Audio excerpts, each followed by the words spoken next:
লাট্টুকে উদ্ধার করতে মরিয়া হলো তটিনী। সম্পূর্ণ জানতে ভিডিওটিতে একটি লাইক করে দেখতে থাকো। গল্পের শুরুতেই দেখা যায় যে তটিনীকে তুলে দিয়েছিল বিজিতের হাতে। এরপর বিজিত তটিনীর ওপরে অনেক অত্যাচার করে, এমনভাবে তটিনীকে মারধর করে যে তটিনী ওখানে অজ্ঞান হয়ে পড়ে যায়। তারপরে পরশুরাম এসে তটিনীকে নিয়ে যায় নিজের বাড়িতে। আর অন্যদিকে মায়ার ফোনে একটা ফোন আসে। মায়াকে তার বস বলে সৌরভকে নিয়ে আসতে।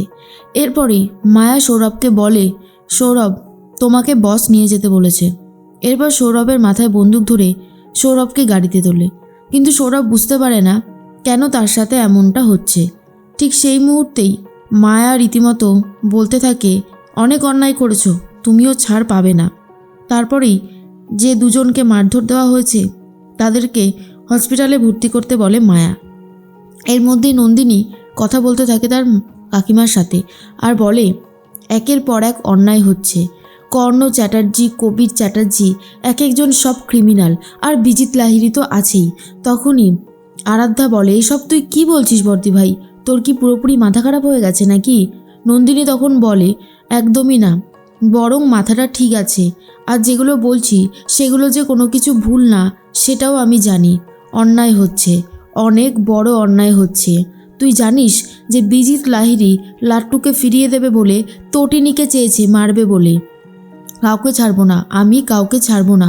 এরপরে আরাধ্যা বলে, দেখ তুই নিজের মাথা ঠান্ডা কর, ভুলভালভাবে কাউকে দোষ দিস না। নন্দিনী তখন বলে, দোষ আমি দিচ্ছি না, কিন্তু যেটা সত্যি সেটা আমি বলবোই। শোন আরাধ্যা, পৃথিবীতে এত ছেলে ছিল, তুই তাদেরকে কাউকে বিয়ে করতে পারতিস, কিন্তু তুই বিয়ে করেছিস একজন ক্রিমিনালকে। বিজিত লাহিড়ী, কর্ণ চ্যাটার্জি, কবির চ্যাটার্জি এরা সব এক একজন বড় বড় ক্রিমিনাল, আর সেটা আমি বুঝে গেছি। এদেরকে ঠান্ডা করার জন্য স্পেশাল ব্রাঞ্চের ডিপার্টমেন্টের লোকেরা আসবেই। দেখিস কবির, কর্ণ চ্যাটার্জি এরা সবাই শাস্তি পাবে। আরাধ্যা বলে, সেটা আমি হতে দেব না কখনো, তুই মিলিয়ে নিস। এর মধ্যেই পরশুরাম তো নিজের স্ত্রীকে বাড়িতে নিয়ে গেছে। তারপরেই ফোন করে বলরামকে আর বলে, শোন বলরাম, আমি তো তটিনীকে বাড়িতে নিয়ে এসেছি, কিন্তু আমি তো বলেছিলাম তটিনীকে নিয়ে হসপিটালে যাচ্ছি। আমার মনে হয় তটিনীর ডিপার্টমেন্টের লোকজনেরা তটিনীর খোঁজখবর নেওয়ার জন্য ঠিক হসপিটালে যাবেই, আর ওদেরকে ওখান থেকেই তুলতে হবে। বুঝতে পারলি আমি কি বললাম? বলরাম বলে, হ্যাঁ, তুই যেটা বলেছিস সেটা এক্ষুনি হয়তো সত্যি হয়ে যাবে, কারণ তটিনীর ডিপার্টমেন্টের লোকজনেরা অলরেডি চলে এসেছে। তুই এক কাজ কর, ফোনটা রাখ, আমি দেখছি। এরপরেই প্রকাশ আর নিশা দুজন মিলে রিসেপশনিস্টকে জিজ্ঞেস করে তটিনী এখানে ভর্তি হয়েছে কিনা। তখনই বলরাম আর তার ডিপার্টমেন্টের লোকজনেরা এসে প্রকাশকে আর নিশাকে অ্যারেস্ট করে আর বলে, আপনাদেরকে আমাদের সাথে স্পেশাল ডিপার্টমেন্টে যেতে হবে, দয়া করে চলুন। এই বলেই প্রকাশ আর নিশাকে অ্যারেস্ট করে নিয়ে যায়। অন্যদিকে তটিনীর জ্ঞান ফিরে এসেছে। তটিনী তো ভীষণই কান্নাকাটি করতে থাকে আর বলে, শেষ পর্যন্ত তুমি আমাকে বিজিতের হাতে তুলে দিলে। এটা আমি কল্পনাও করতে পারিনি কখনো যে আমার স্বামী আমাকে বিজিতের হাতে তুলে দিয়েছিল। তখন পরশুরাম বুঝতে পারে না তটিনীকে ঠিক কী উত্তর দেবে। এরপরে পরশুরাম বলে, তটিনী তুমি একটু শান্ত হও, আমি তোমাকে তুলে দিতে চাইনি। বিজিত বলেছিল যে তোমাকে ফিরিয়ে দিলে লাট্টুকে ফিরিয়ে দেবে। আমি চেয়েছিলাম তোমাকে আর লাট্টুকে দুজনকেই নিয়ে আসতে, কিন্তু তোমার সাথে এমন কিছু হবে সেটা আমি কখনোই ভাবতে পারিনি।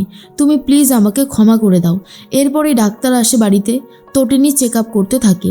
ঠিক সেই মুহূর্তেই পরশুরাম নিজেও খুব ভেঙে পড়েছে। পরশুরাম ভাবতে থাকে, তটিনীর সাথে আমি সত্যিই তো অন্যায় করেছি, কিন্তু আমি কি করতাম? নিজের ছেলেকে ফিরিয়ে আনতে গেলে এইটুকু তো আমাকে কষ্ট সহ্য করতেই হতো। আর তটিনীকে তো আমি নিয়ে গিয়েছিলাম, আবার ফেরতও নিয়ে এসেছি। ওই বিজিতকে আমি ছাড়বো না, ওর জানে আমার ছেলে ঠিক কোথায় রয়েছে। এর মাঝখানেই ফোন আসে তটিনীর ফোনে।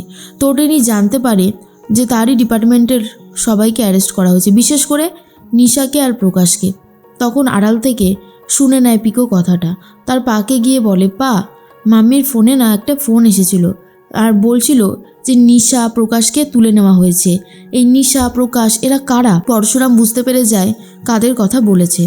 তখন পিকোকে আরও জিজ্ঞেস করে, তোমার মাম্মি আর কি বলল? পিকো তখন বলে, আর তো সেরকম কিছু শুনলাম না, তবে এইটুকুই বলতে শুনলাম।